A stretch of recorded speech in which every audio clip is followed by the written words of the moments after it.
All right, today I'm going to share the secret of paying less in taxes or even potentially reducing or eliminating your taxes to zero. I use this strategy and similar strategies to reduce my taxable rate from a 25% to now paying less than 1% per year. I'm going to get into some secrets. You're not going to want to miss it. It's going to be awesome. We're going to go over 3 easy steps. I'm going to share a great quote for you at the end, so stick around. All right, so what's the secret to reducing taxes? My name is Bronson Hill. I'm the CEO of Bronson Equity. We've got about $200 million in multifamily assets like this one behind me. We also have a bunch of other alternative assets, but we talk a bit about tax strategy. I'm not a CPA, so get your own independent tax advice. These are just my opinions and experience, but I want to share something that most people are not aware of when it comes to reducing taxes. So the number one thing you can do is buy a Tesla. No, I'm just kidding. It's not buy a Tesla, unless you really want to. But the number one thing you can do to reduce taxes is own a business. When you own a business, you're able to write off things other people are not able to write off. Now, if you're familiar with Tom Wheelwright and Robert Kiyosaki, in Robert's book, he basically has this book, Cash Flow Quadrant. He talks about these 4 quadrants. So you've got the E, the S, the B, and the I. And on the left side of the quadrant, you've got the E and the S. The employee, which is the E, will typically pay up to around 40% in taxes after deductions. Somebody who's self-employed. So maybe you're a physician, some sort of high-paid professional as a W-2, or you're a self-employed kind of person. You'll typically pay up to 60% of your income in taxes, which is crazy because you think of up to, at least in California, it's close to 40% for the federal tax at the top rate, plus you'll pay another 13% with the state income tax, and then you have Social Security on top of that, right? So at least almost 60%, which is kind of crazy. But the thing is, when you own a business, on the other side of this equation, usually business owners pay about 20% in taxes. And if you're an investor, you typically will pay 0. So we're going to get into that here in a second. I think you're really going to enjoy this.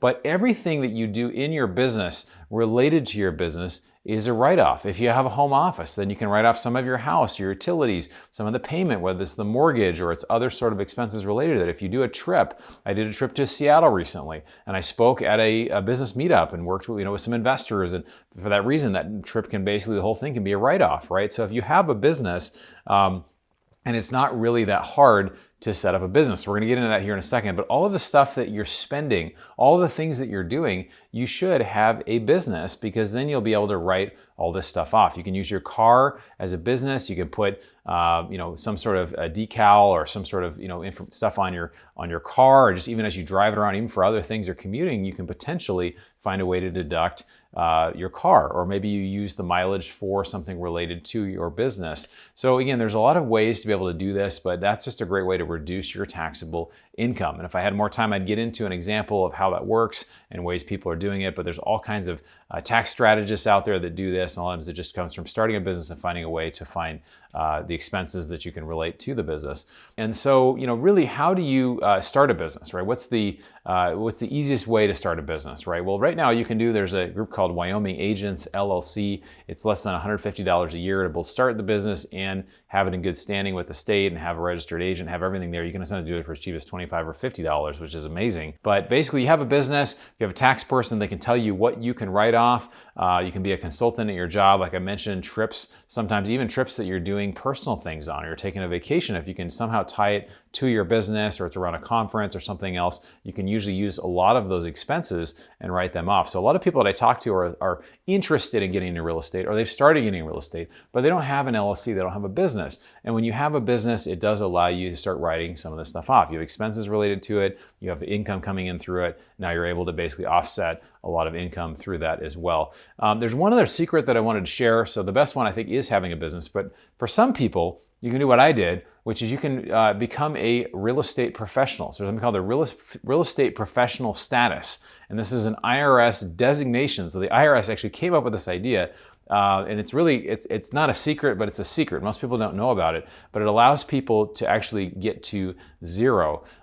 Again, I'm just going to give kind of a quick overview of it here, no advice here, but you can use depreciation, you can use other expenses from real estate against ordinary income. So it's really magical. Typically, you've got these 2 buckets, right? You've got your real estate or passive income, and then you've got your active income in your W-2 or 1099 or your business, right? So you can't typically take the depreciation over here and use it for anything except for the real estate or other passive income here.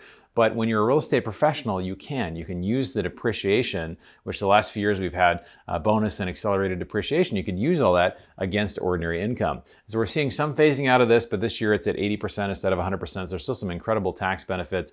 Our ATM machine funds, some of these multifamily funds, other things offer a lot of taxable benefits. You can use that over here if you are a real estate professional or if your spouse is a real estate professional. So how do you become a real estate professional? What does the IRS say about this? Well, there's two main things to become a real estate professional. It's not a gold star or a certification. It's just basically 751 hours a year. So you've got to basically be doing at least 750 plus hours a year. And it's got to be 51% of your working time. So how I did this, when I was working, I was still working my job. I dialed down the job to, 20 hours a week, 25 hours a week, and I documented everything.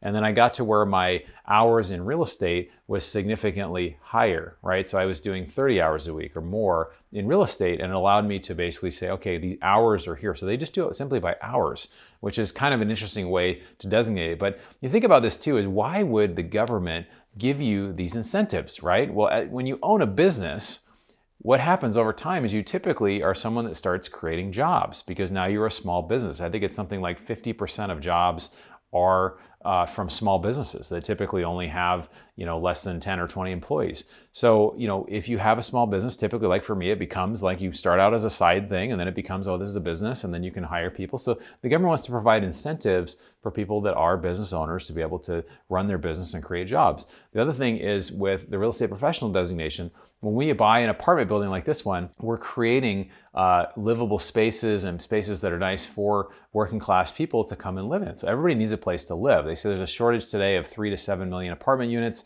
And so it's just, there's a huge housing shortage. So how does the government basically come in and say, we're going to incentivize people to do this? So what they do is they provide tax incentives to be able to do that.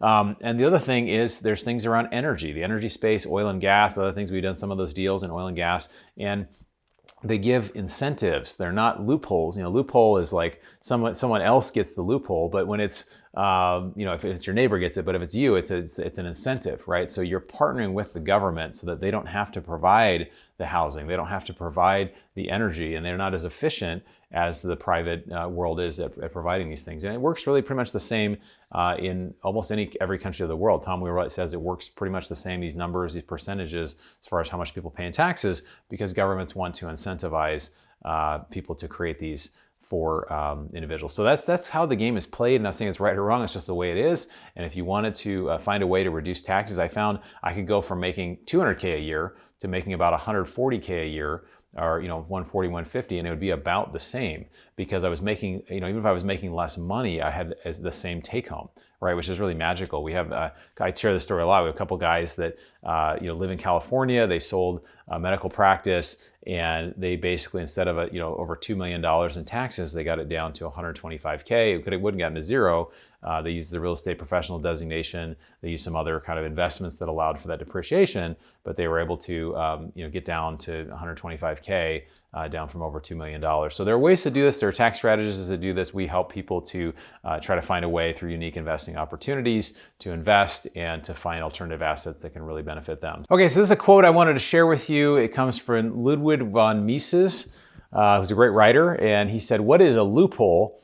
If the law does not punish a definite action or does not tax a definite thing, this is not a loophole, it is simply the law." So again, there are things that are incentivized in the law, there are things that are limited by the law, but it's not a loophole. If it allows for it, then it's permissible, right? And that's a great way to look at it. It's just saying, like, you're not evil if you find a way to pay less taxes. We saw this with Donald Trump and other people. They found a way to reduce taxes, right?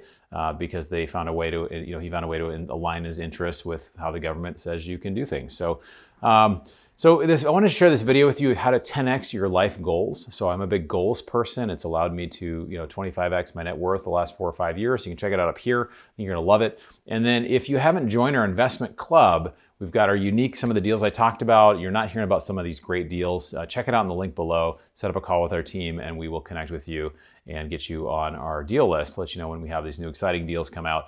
And then we're doing this thing this month that if you write a comment in the comments, it really helps us out, but we're also giving a $100 gift card and we're gonna spotlight you on this channel, sharing that you shared a comment that was helpful on any topic. When really specifically, I want you to write what topic you'd like me to address in future videos. So thanks for taking the time to educate yourself. Look forward to seeing you on the next video.